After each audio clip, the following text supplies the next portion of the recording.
And welcome to this session about entity schemas and shape expressions. We have Thornton and Sayed, who are going to introduce us to entity schemas. Floor is yours. Thank you, Leah. All right, so I wanted to start out today by sharing a story about how I get an idea for a schema from real life. A few weeks ago, I was in a conversation and standards of the IEEE came up in conversation. And sometimes when people are talking about a specific domain, I wonder, okay, well, how well are IEEE standards described in Wikidata? And then when I have a question like this, I usually do some exploration. And this can be going to English Wikipedia and taking a look at how the category for IEEE standards is looking and what's in there, but also writing Sparkle queries for the Wikidata query service. So I was interested in how many standards are modeled as a subclass of IEEE standard. And when I wrote that Sparkle query, I found 40. How many are instance of IEEE standard? And that returned 9. And then I was aware that there is a property P5638, which is an external identifier for IEEE standards. So I wondered how many items on Wikidata have this external identifier. And I found 134. And so when I was doing this exploration, I thought, maybe a schema could help here, because it looks like there are a lot of different ways that people are choosing to model the Wikidata items for these different standards.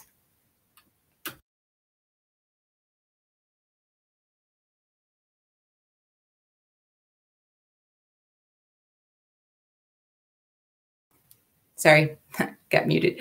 If we think about schemas as encoding data models, then using Wikidata's namespace to contribute a schema for IEEE standard might be one way to help build consensus around a shared data model for this type of resource.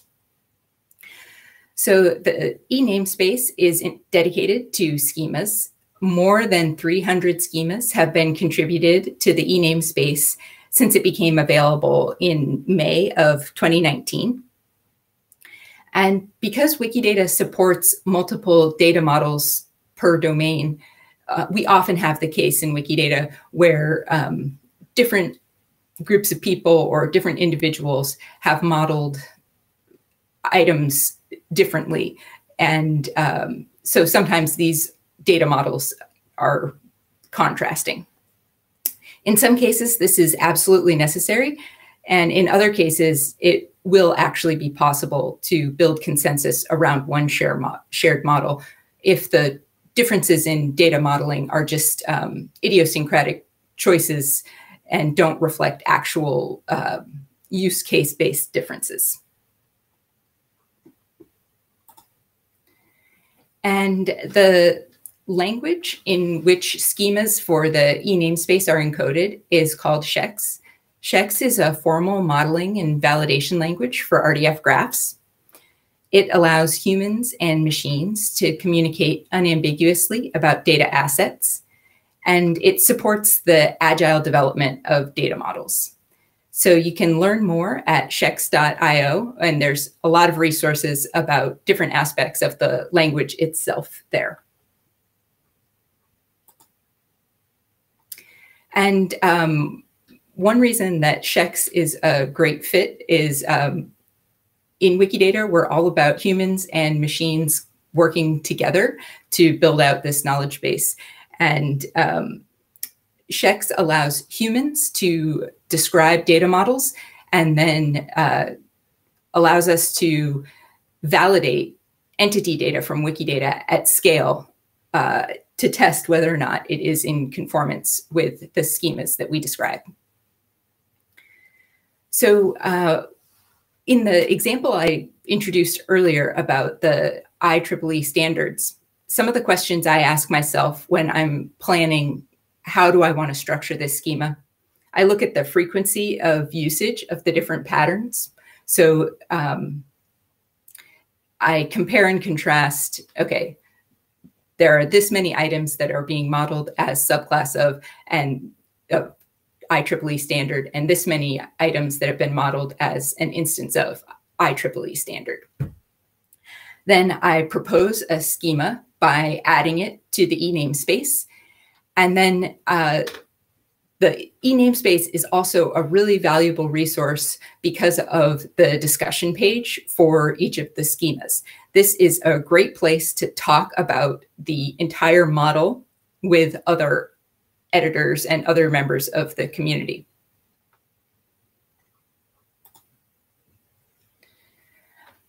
I would argue that a shared data model for IEEE standards is desirable. And one way to think about this is people who would like to contribute data may want a model to follow.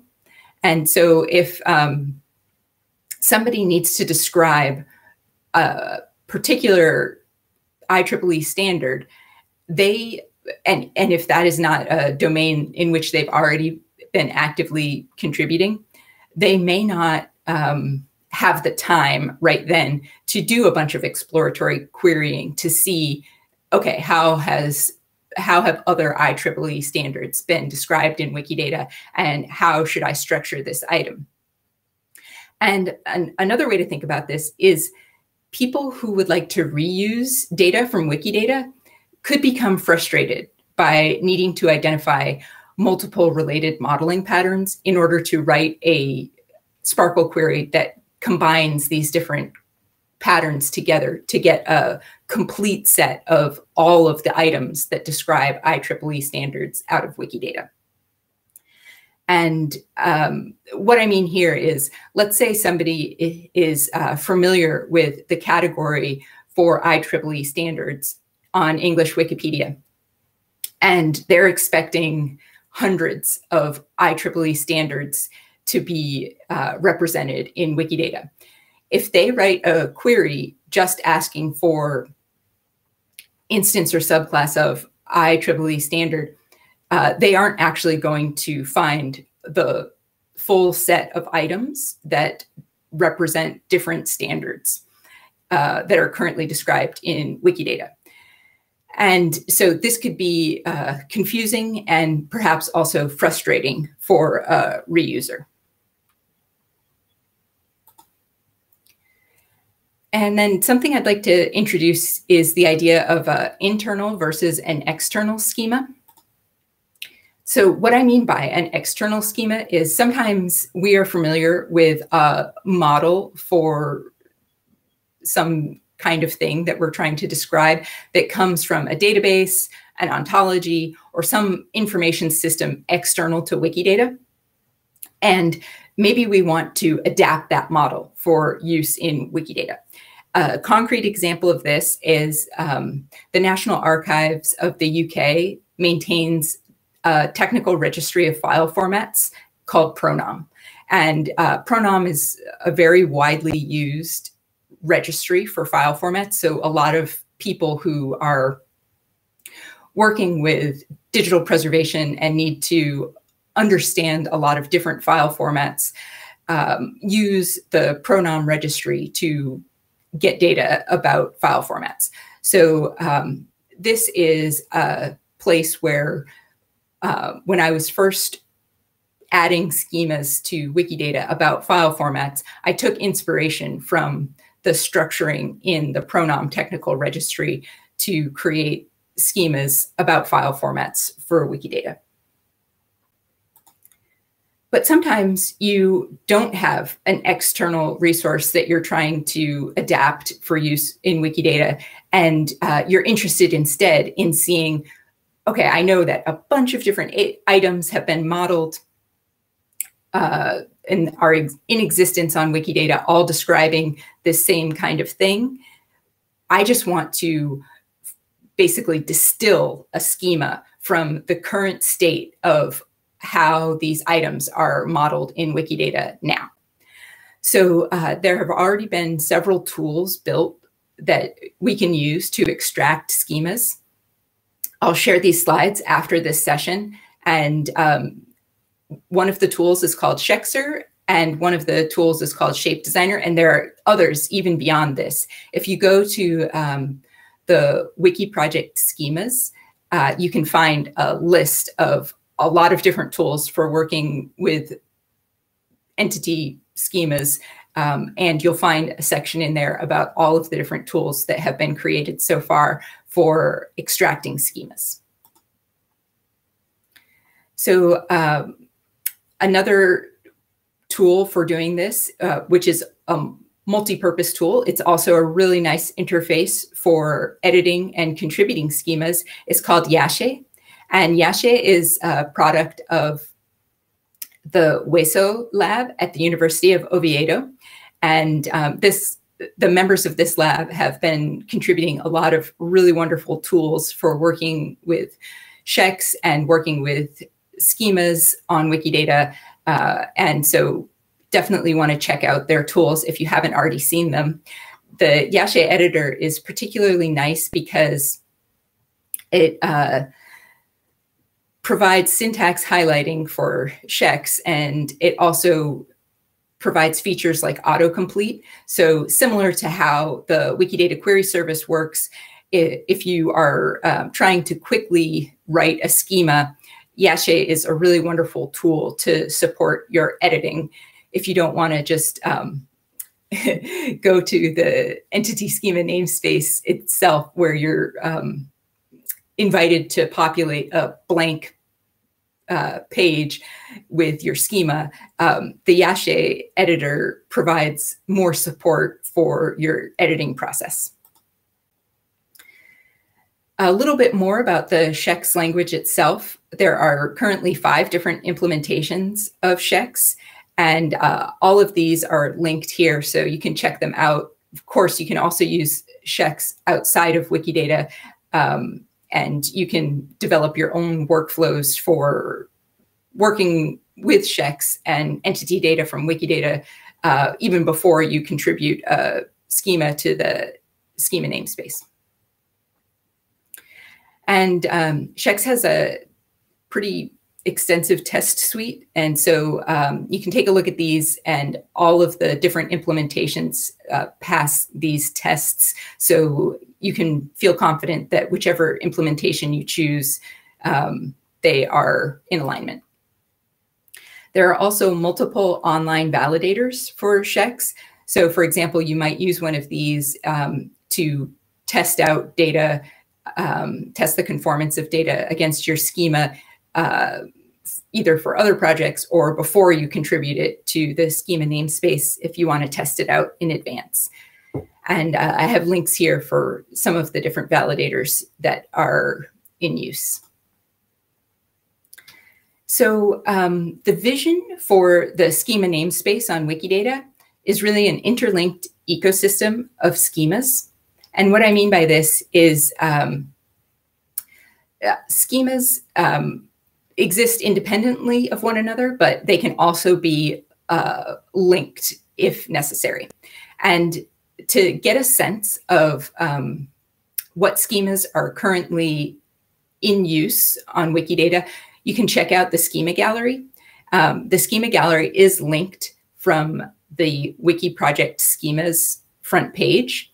And just to give you a quick glimpse of what's in the Schema Gallery, you can get an overview of all of the schemas that have been contributed so far. You can get a description and some indications of what properties are used and what is the domain of the schema. And then very interestingly, you can see this last column, dependencies. And you can see that here, the chemical compound schema E239 is imported by lipid, which is E232, and it's imported by natural product, E240, and it's also imported by stereoisomer. So when I say interlinking schemas, sometimes you don't want to redescribe everything about a chemical compound just in order to write the lipid schema. There are a bunch of things from chemical compound that you want to use in your lipid schema.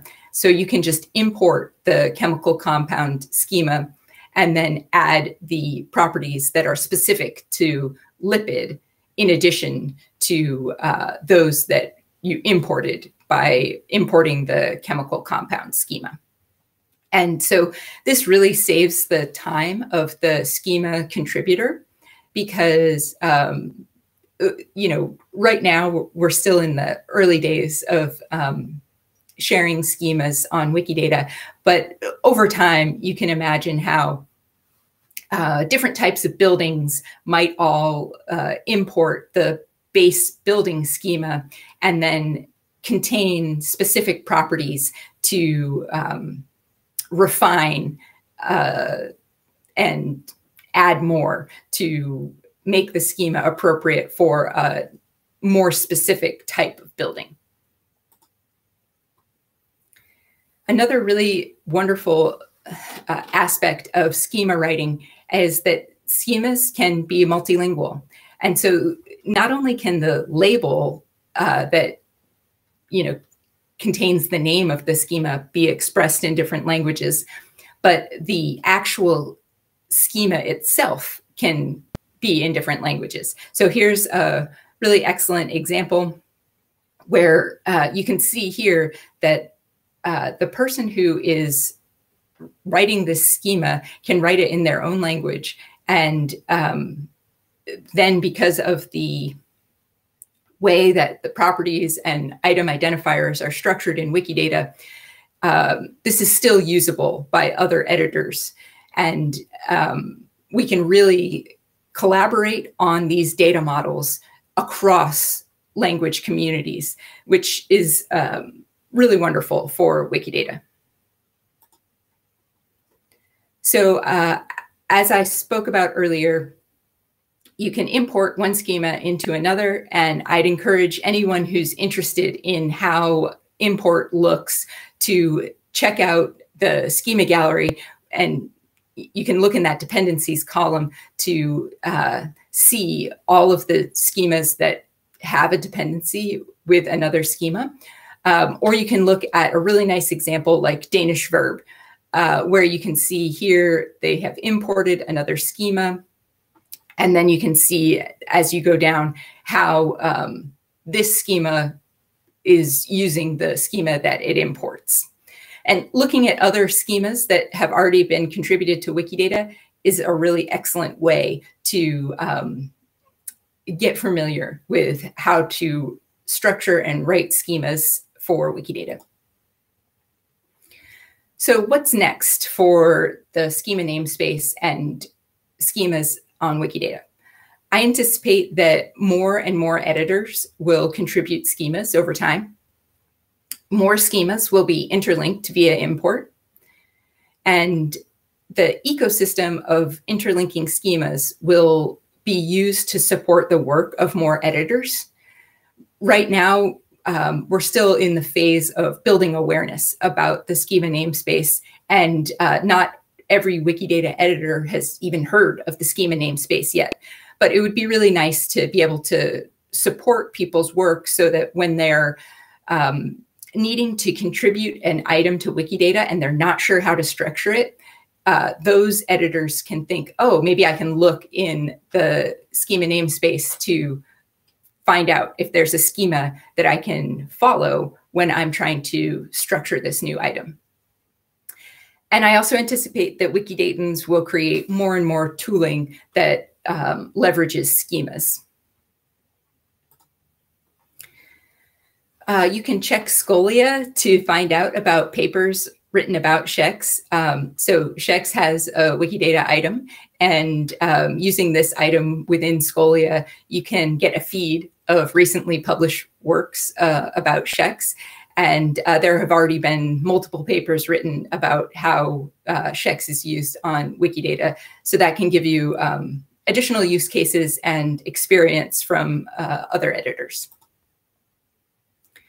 And I put this slide in here as a quick start slide. I want to really recommend Jose Labra's session in the Wikipedia Weekly series, where this was a live session about entity schemas and ShEx from last year. And that was live streamed on YouTube, but you can watch the recording, and that'll give you additional information and another use case that you can watch. There is a primer for ShEx. So if you want to learn more about all of the features of the language, the primer can be a really excellent place to start.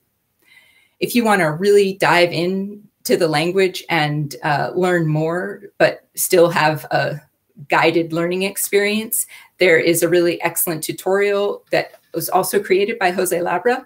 And all of the slides for the tutorial are available on the web. And there's even a book about validating RDF data.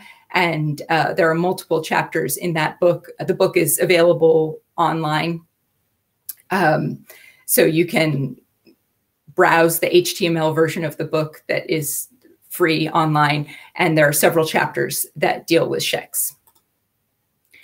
And getting started with ShEx on Wikidata, here is a link to the Wiki project for schemas, an example schema from the Schema Namespace, and then a link to the Schema Gallery, where you can see all of the schemas that have already been written and get additional ideas. So now I'm going to pass it over to Syed, and I will stop sharing. Thank you very much, Kat. Let me just start sharing my screen.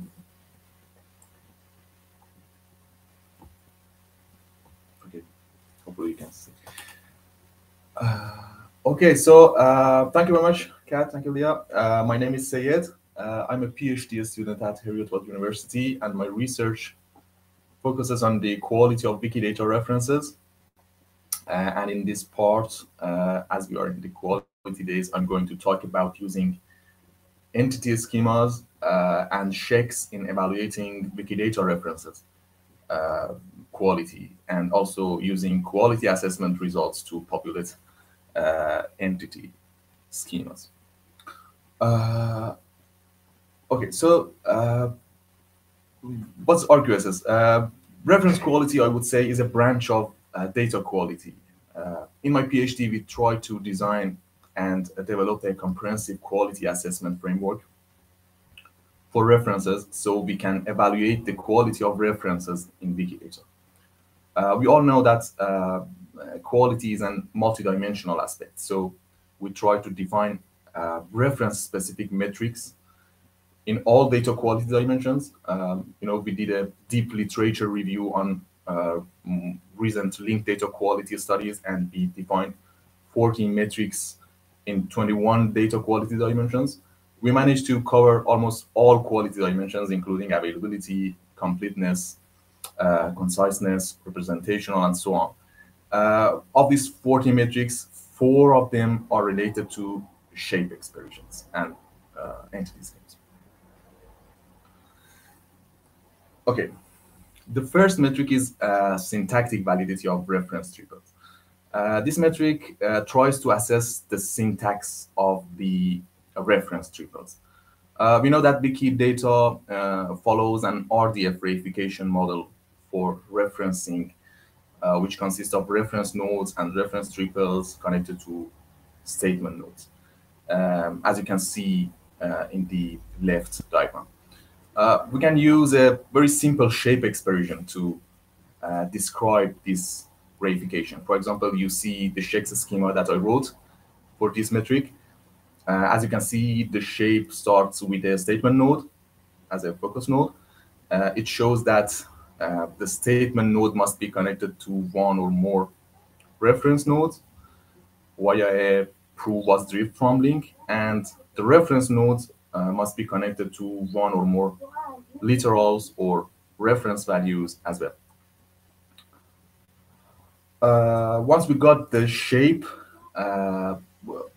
we can then use a ShEx validator. I use PyShEx in my experiments. We give the shape, the input data set, and the focus nodes, which are statement nodes of Wikidata, to the validator. And the validator will check the data against the schema and return back the number of fails. And then we can score the data set based on the number of fails.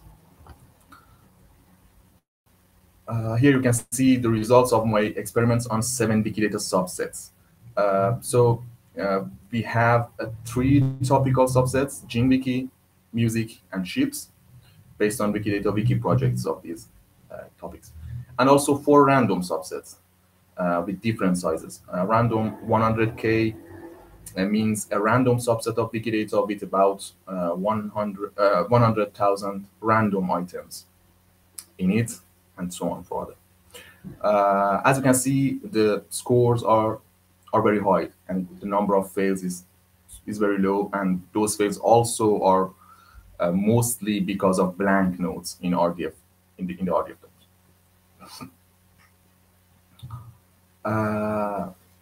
Yeah, okay, so let me go to the next slide. Yeah. But ShEx and entity schemas are quite useful in assessing a schema-based completeness metrics. 2 completeness metrics are directly related to entity schemas in Wikidata. The first one is a schema completeness of references, and the second is a schema-based property completeness of references. The first, the schema completeness of references, tries to answer how many classes and fact types have a defined schema for references. It tries to score the richness of input in terms of schema in the context of references. The second one, schema-based property completeness, tries to answer if a reference schema is defined for a fact of type X, how many instances of X in Wikidata have got a reference with the property mentioned in the schema. So it checks the adjustment of the actual data with the defined schema. Yeah. Okay, here you can see an example. So in Wikidata, the entity schemas are supposed to contain the schema level information of data. So we are going to use entity schemas. Here, an example of entity schema E273, for example, which contains shapes of disease class and symptom class. With completeness metrics, we aim to find how many classes have got a schema for references, just like disease and symptom here. We also want to know if a class have got a reference schema, what properties need to be referenced in this schema. And at the end, we want to know in the instance level how many instances have a reference, just like it is suggested in the entity schemas. Okay, to do these schema-related metrics, we need some information. So we need to know how many entity schemas are there in total, and we should know what class of entities each entity schema calls, which I call them related classes for each EID. But we need also to extract from the raw text of each entity schema that what kind of facts are specified to have references, and what kind of references properties should be used for them. For the initial data, as Kat said, there is a directory page on Wikidata Wiki that explains very useful metadata about entity schemas. All entity schemas are there. As you can see, one of the columns in the table specifies the related classes and properties. So I wrote a simple script that extracts the data using path queries from this HTML table. For the For the deeper side of the question, I mean, exploring the raw text, the raw ShEx C text of each EID, there are some challenges. Some of entity schemas in Wikidata are invalid. I mean, the ShEx has some syntax error, at least in some of ShEx validators. They might have also semantic errors. Some of them are completely empty, like E9. I mean, no shape is in them. Another issue is that ShEx is like Sparkle, so we need to parse different levels of a ShEx text.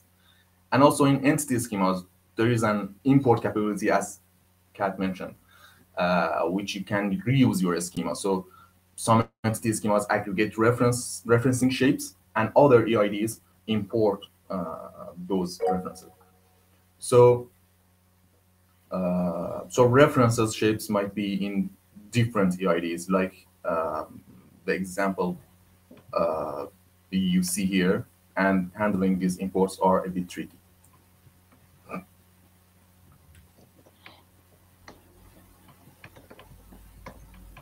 Okay, to do that, I use a PyShEx schema parser and explore all kinds of referencing shapes in entity schemas. So the script downloads and parses all entity schemas, and searches for facts that have a reference schema. I mean, it searched for proof was read from links, predicates, and other reference specific predicates. And by yesterday, there were 319 parsable EIDs in only 13 of them convey some sort of referencing data. Also, you can see some completeness results of the two subsets. For example, in the sheep subset, which is a relatively small subset, 24% of about 1,000 classes have a reference shape in the schema level. 21% of about 30K facts in those classes have a reference shape in the schema level, and only 6% of about 500K fact reference pairs have a reference as it is mentioned in the schema level. You can also see the results of the first random subset. The other subsets are not computed yet, and please note that those are very initial results, so we need to review and discuss them in details. But still, we can recognize that there is a lot of work to do with entity schemas, and lots of classes need entity schemas, and for their referencing types, in the instance level of Wikidata, we need to review all instances to make sure if there is a reference schema for a property, all facts that are used that property should have a reference, like their schema. The last ShEx related metric is property completeness of references. Here we don't use entity schemas. Instead, we try to suggest entity schema using the results of a quality metric. The definition that we provided for property completeness in the context of references says that if a fact of type X has a reference using a reference property Y, in the instance level, I mean, we need to know how many of other type X facts have exactly the same reference using the same property Y. It is a bit complicated, so I have two examples of Wikidata here. So, for example, Albert Einstein has got a fact of type relative. This fact has got a reference of type reference URL. So if Wikidata is complete, I expect to see all relative facts in any other items got a reference using reference URL. But we can see that Ernest Rutherford hasn't got such a reference for its related fact. There is the same situation for language spoken, vice versa. So language spoken of Ernest Rutherford has 4 different reference property types, but Einstein language spoken has not any of them. So we have 4 incompleteness here. In total, in this metric, we identify all fact type and reference type pairs and investigate the entire input or lack of ref properties. So we would have an insight of completeness, and then we can use this data, for example, identify the most complete properties in the subset or data set and suggest schema based on the most completed properties that have references in the subset. Thank you very much for your attention. I'll be happy to answer your questions if there are any. And thank you.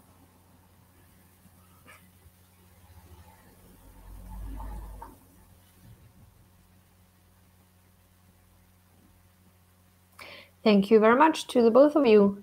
So let's see if we have questions. If people have questions, you can either raise your hand, write them in the chat, and we're also going to look at the Etherpad to see if we have more questions. Ariel, was that a raised hand or an emoji?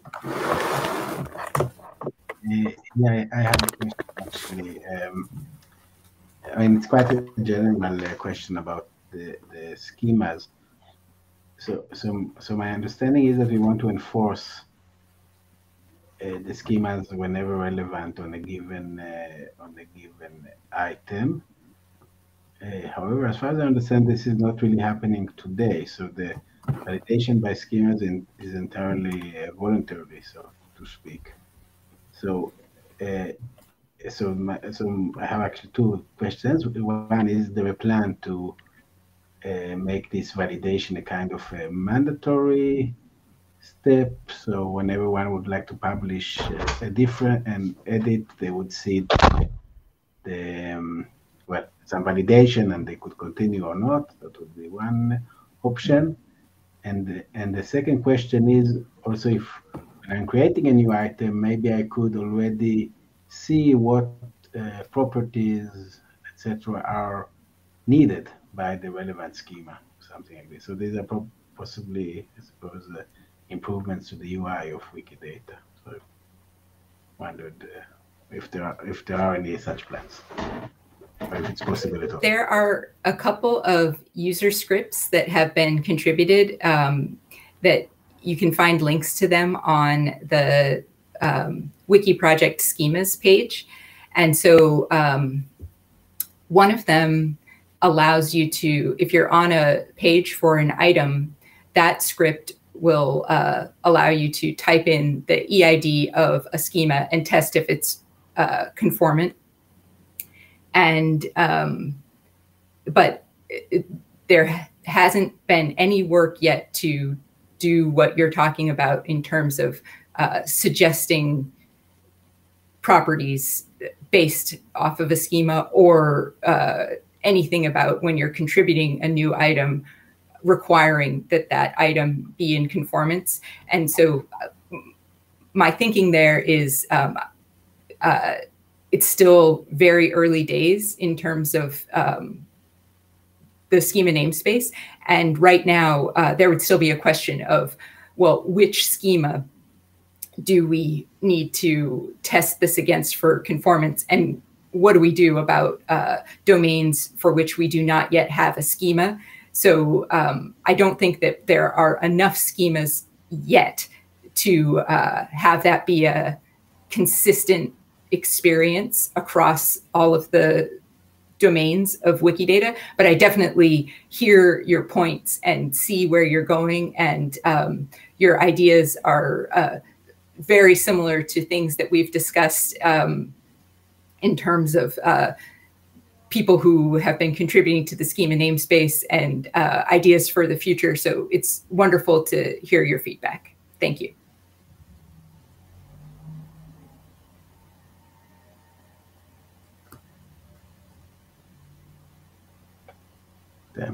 Thank you for the answer.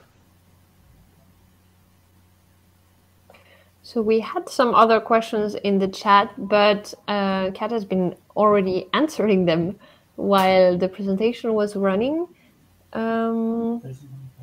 Did we miss anything else? Let me see. Yes, we have one more question in the pad. Could we use Cradle forms to generate schemas, since we are already using schemas to generate Cradle forms? Do you have any opinion about this? I think that's a great idea. I haven't seen anybody go in that direction yet, but sounds like a great idea.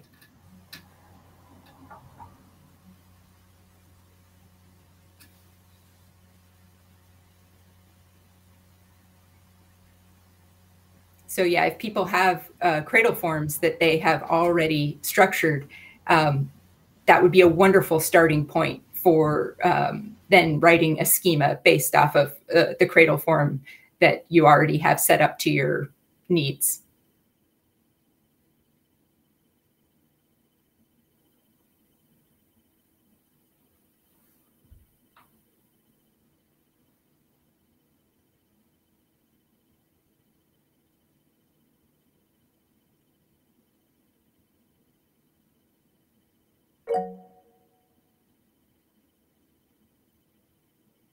Lydia?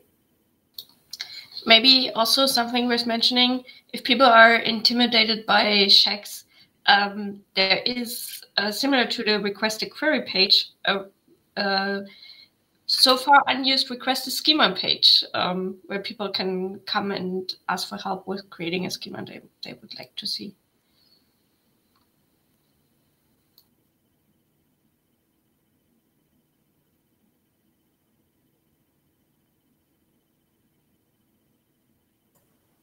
We have another question. Is there a plan to highlight syntax error in ShEx in schema? Maybe this is a question for Lydia. So far not, but sounds like a good idea.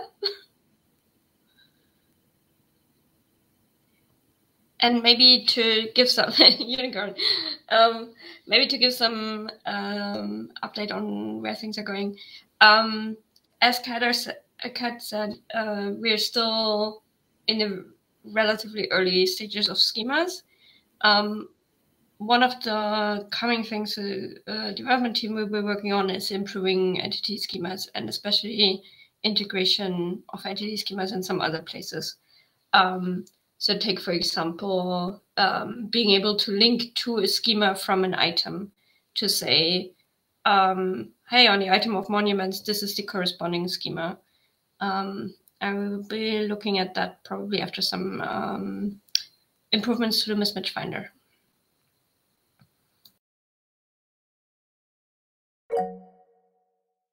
And just to follow up on what Lydia shared, if you do want to get error messages about your schema, you could use one of the Wikidata external tools to write your schema.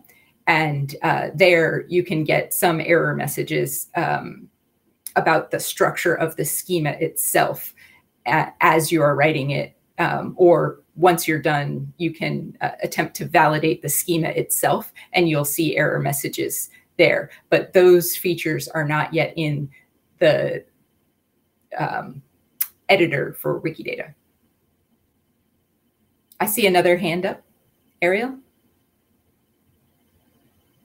Yeah, so regarding the in-house editor, I think one feature which I think is really missing, I mentioned that on the chat, is of course to link the labels of the properties and the items in the viewer's language, right? Since it's multilingual, and that I think would already make it much more readable, even without any fancy graphical user interface.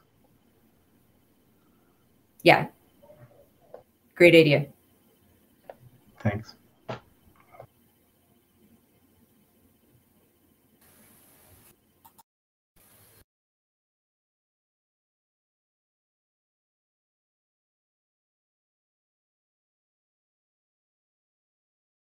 All right. Thank you so much. Thank you, Kat and Sayed, for the presentation.